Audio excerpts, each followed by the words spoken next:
beyond crazy. Hello book friends and welcome to a little book haul. I figure it's autumn. I needed to restack up my bookshelf. I was feeling like I was missing romance, fantasy, a little bit of crime, a little bit of historical fiction. I also have a couple of books that I have been sent, so I thought it would be beautiful to open these all up together. If you hear a bell jingling in the background, it's because Peach is wandering around. Let's start with two books that I purchased together because I watched Rachel Catherine, who's another Aussie booktuber, online. Funny Story by Emily Henry and Powerful by Lauren Roberts. I have read two other Emily Henry books. I've read You and Me on Vacation and also Happy Place. I loved Happy Place. You and Me on Vacation wasn't for me. I didn't enjoy the characters. I didn't feel connected to them, but in Happy Place I certainly did. And Funny Story I definitely am as well. Daphne is a librarian, Miles works at a winery. They have a bit of an unconventional way of how they're now living together and have become friends. It is fantastic. It actually is a funny story, but their romance and their sparks are right there from the beginning, which is wonderful. I am currently reading this and loving it. Then Powerful is a novella that goes along with Powerless that I actually did a reading vlog, so that will be linked down below. But this is Adina's story. So we know where Adina's storyline goes at the end of Powerless, but she's actually missing from different portions towards the end of Powerless, and this is kind of picking up those pieces and telling us where she was, what she was doing, who she was meeting, and how everything came to a head. I'm very, very excited to read this. Then I purchased The Mistress of Dara Island by Averil Kenny. Averil Kenny is a instant buy for me. I actually read Averil's first book, which was called Those Hamilton Sisters. It was a pre-release copy. This was back when I was working as a bookseller, and Averil was actually the first author that I had on Mel Reviews her books. So Averil is very, very special to me, and her books are phenomenal. If you want a historical fiction, always based in far north Queensland, because that's her home and she writes it so beautifully, I would highly recommend. There's always some kind of drama, whether it be societal and relationship. There's always a mystery, and her characters are just so heartfelt and you feel connected to them straight away, which I always love. I lap these up within a day or two. So I know that when I'm going for A, historical fiction, and B, a mystery, also kind of C, a romance, when I'm feeling all those things, Averil. I go to Averil.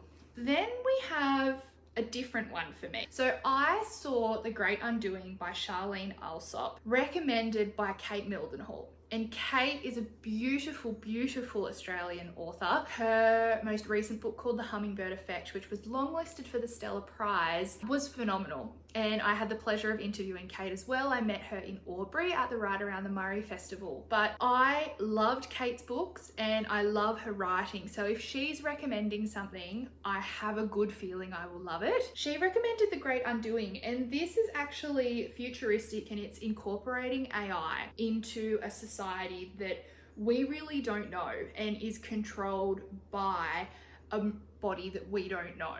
So it's I don't know a lot about it, and I really want to go into it not knowing a lot about it, because I think that is that's our future. That's where we're heading. We don't know what AI can do for our communities and globally. So I think this will be incredibly interesting. When I'm in the mood for something that I know is just going to blow my socks off, but also might be a bit quirky and a bit unexpected and more literary, I know that this is going to be the thing that I pick up. So thank you, Kate, for your recommendation of another wonderful Australian author. Speaking of Australian authors, I adore Bree Lee. I have read Eggshell Skull by Bree Lee, and also Who Gets to Be Smart, which is her vision and her perspective on tertiary education and access to education in Australia. So the work is actually Bree's first fiction novel. It follows a woman who is incredibly talented. Her name's Lally. She runs an art gallery in Manhattan. Then she also has a romance with a man who lives in Australia. So not only is it about their long distance relationship, but it's also about the success of career and sometimes having to make challenging decisions to prioritize your career and prioritize your own independent growth when it may mean that you outgrow a relationship or outgrow someone in your life.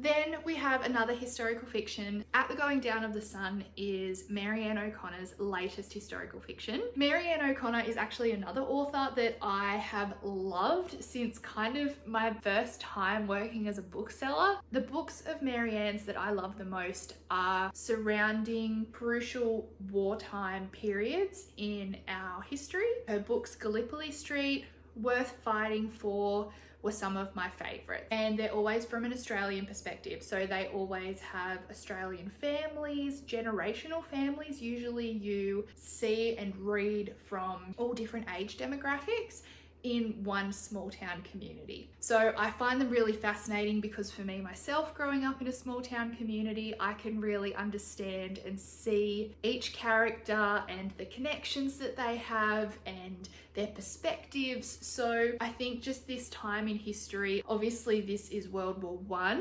I'm very excited to pick this up. Marianne O'Connor's books I just totally lap up and I can't put down as well. They may look like a big book, but I tell you what, this is gone in 48 hours. Then we have some Aussie crime. So I had the pleasure of meeting Chris recently at an event, a book event, which was wonderful. Chris is fantastic, and the way that he writes rural Australia is phenomenal. Anyone would think that he has lived in rural Australia for all of his life, but he hasn't. His background is actually in journalism. Chris has such a wonderful knowledge of landscape, and he writes people so well. You can tell just from his curiosity of working with a variety of people, working overseas, understanding different cultures, that he's been able to put rural crime Australian fiction onto the pages, and phenomenal. So Treasure and Dirt is actually a standalone for Chris. I have read Scrublands by him, which was his first book, and I thoroughly enjoyed it. So I'm very excited to pick this up. Then we had a fantasy, and admittedly I didn't do a lot of research behind this book, which I probably should have. This is actually a young adult fantasy, Once Upon a Broken Heart by Stephanie Garber. This is one that receives a lot of hype online, so I'm very intrigued. It has a real whimsical type of feel to it, from what I can gauge from the blurb, and I think it's going to be a bit unexpected. So it's actually a trilogy. I did write in my reading journal that I would like to try and read this trilogy this year, so I'll see how I go. I thought it was time to start. This last collection is actually from another book event that I attended. I had the opportunity to meet the wonderful, just incredible Lee Sales. If you are Australian and if you watch the news, even if you don't, I feel like you know who Lee Sales is. She was an ABC journalist for many, many years. She has interviewed a number of high-profile Australians, one of the most memorable being with Shane Warne, but also interviewing Tony Abbott, Scott Morrison, Kevin Rudd, Julia Gillard at different times of their prime ministership. But Lee actually was taking the opportunity to chat with one of her good friends, Lisa Miller. Lisa narrates and is part of Muster Dogs, which is a TV series surrounding working dogs and the relationships that those dogs have with their owners. These two have been friends for such a long time, and watching them on stage together, it was very clear that they had a very comfortable relationship with one another, and it was so funny and beautiful. I have actually read Any Ordinary Day by Lee Sales before. I have no idea who currently has my copy. I feel like it's been well over a year since my copy's been on my shelf. It was just a given that I had to purchase another copy. It is one of my favorite non-fictions that I have ever read. It is where Lee goes back and talks to families and individuals who, after she had interviewed them initially at one of the hardest times of their life, if a crisis is happening, if there is something really significant happening in the Australian public, she will be one of the first journalists to interview those people. So for her to then go back and talk to these people 5, 10, 15 years on and see what their life is like now and if her interview had an impact on their life at that time. It's incredible, and I would highly recommend anybody to read this. It is a heavy read, but that's fantastic. And then she has a new book called The Storytellers, which has a similar feel to it, but more so talks about what makes good journalism, and that was a big part of what her discussion with Lisa was last night. Now we need to get to unboxing some books, so let me get the packages.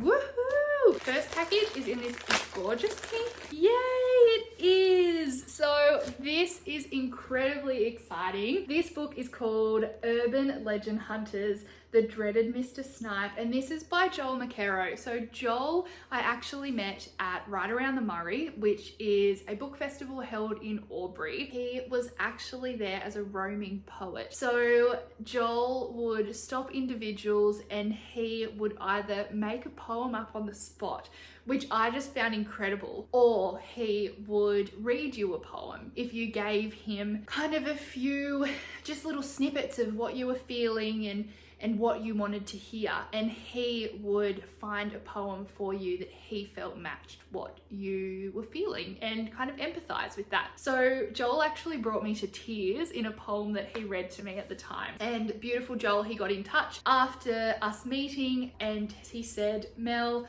I'm actually coming out with a book. I would love to chat to you about it and I would love for you to read it. So I'm very excited to read this. It is a middle grade graphic novel, but I just know that it'll be hilarious, it'll be empathetic, and it will be very much everything that Joel's passionate about. Then we have, so this is Birds of a Feather by Brianna King. Brianna is actually the author that I will be chatting to on Instagram Live for May, and Brianna's book is a little bit different because it's actually a same-sex relationship with, as far as I know, an older woman, and it was a little bit unexpected. So I'm very, very excited. I have heard that this is funny. I have heard that this book really packs a punch. This is Rhiannon's debut, so I'm so excited to be chatting with her, and it's just wonderful to see so many Aussie debut authors. I love it. So thank you so much to Rihanna and also to Joel for sending me these 2 books. Will I get through all these books in autumn?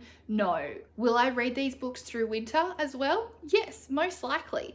But we know me and we know that I read fantasy in winter. So most of this isn't fantasy, but that's okay. It's okay. Oh, there's just so many Aussie authors in here, and there is just so much fabulous storytelling in this stack. Thanks so much for watching, and I'll see you in the next one.